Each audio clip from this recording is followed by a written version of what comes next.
میں نے اپنی شادی کے لیے مہرون رنگ کا لہنگا پسند کیا تھا۔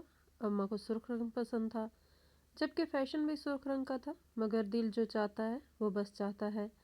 میری رنگت بھی کافی کھلی کھلی سی تھی، تو مجھے پورا یقین تھا کہ مہرون رنگ میں بہت خوبصورت لگوں گی۔ شادی سے مہینہ بھر پہلے ہی امی نے مجھے اپٹن بنا کر دے دیا تھا، اور میری چھوٹی بہنوں کی ڈیوٹی لگائی تھی کہ وہ مجھے ہر روز اپٹن لگایا کریں۔ یوں میں اور بھی نکھر گئی تھی۔ جو بھی مجھے دیکھتا میری بلائیں لیے بغیر نہ رہتا۔ میں نے کاشف کی تصویر دیکھی ہوئی تھی۔ کاشف بہت ہینڈسم لڑکا تھا۔ میں اپنی شادی سے بے انتہا خوش تھی۔ مائیوں وغیرہ کی رسم میں انتہائی قریبی لوگوں کو مدعو کیا گیا تھا۔ میری 5 سہیلیاں تھیں اور محلے کی 2-4 عورتیں تھیں۔ جب سے ابو کا انتقال ہوا تھا، امی ہجوم سے گھبرانے لگی تھی۔ اسی لیے بارات والے دن بھی امی نے میرے سسرال والوں کو خاص تاکید کر رکھی تھی کہ بارات مختصر سی ہو۔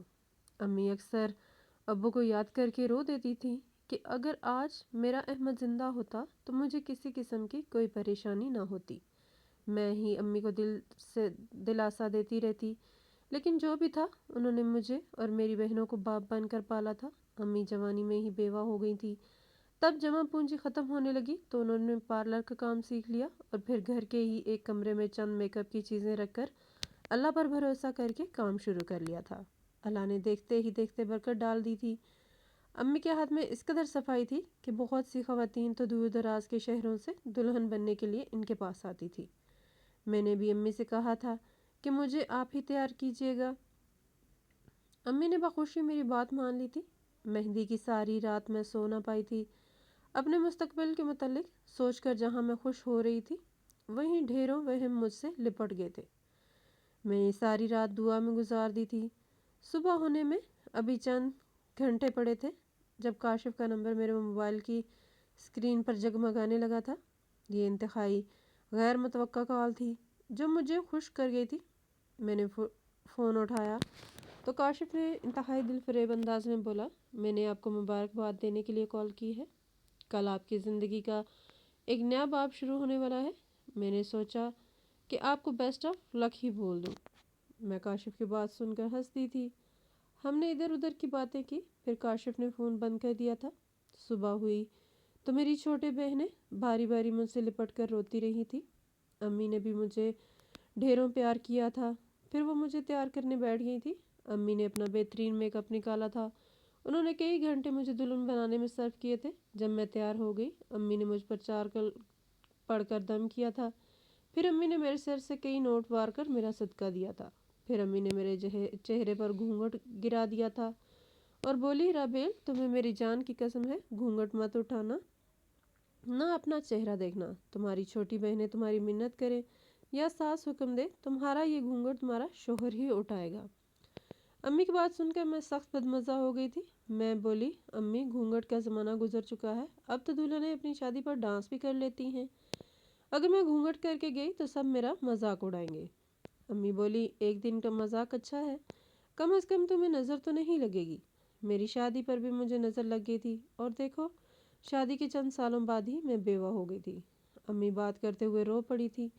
امی کے آنسو ایک ایسی چیز تھی جس کے آگے میں اتہار ڈال دیتی تھی۔ میں بولی، امی آپ جیسا کہیں گی میں ویسا ہی کروں گی، رونے کی ضرورت نہیں ہے۔ اب میں خوش ہو گئی تھی۔ 1 گھنٹہ میں یوں ہی ششوپن کا شکار رہی۔ امی کم از کم مجھے تو اپنا چہرہ دیکھنے کی اجازت دے دیتی، کیا میں خود کو بھی نظر لگا دیتی۔ خیر، جب میری بارات آئی تو میرا دھیان دوسری جانب لگ گیا تھا۔ اب میں اپنے روشن مستقبل کے لیے دعا کرتی رہی اور انتظار کرتی رہی کہ کب مجھے اسٹیج پر بیٹھنے کے لیے بلایا جائے گا۔ مولوی صاحب آئے اور نکاح کے لیے اجازت لے گئے تھے۔ ابھی آدھا گھنٹہ ہی گزرا ہوگا کہ رخصتی کا شور ہونے لگا۔ تب مجھے پتہ چلا کہ امی نے مجھے میرے دلہے کے ساتھ اسٹیج پر بھی بیٹھنے نہیں دیا تھا۔ میری امی اور ان کے وہم، میں نے سر ہی پیٹ لیا تھا۔ میں رخصت ہو کر شوہر کے گھر گئی تو میری ساس نے 1-2 رسم کرنے کے بعد مجھے میرے شوہر کے کمرے میں بٹھا دیا تھا۔ میں کاشف کے آنے کا انتظار کر رہی تھی۔ اب تو نیند بھی آنے لگی تھی۔ تب ہی کمرے کا دروازہ کھول کر کاشف اندر آ گئے۔ کاشف میرے پاس آ کر بیٹھ گئے اور بولے، رابیل، آج تمہارا ساتھ پا کر میں بے انتہا خوش ہوں۔ میں تمہارے شانہ شایان ہی منہ دکھائی لے کر آیا ہوں۔ تب کاشف نے میرا گھونگھٹ پلٹ دیا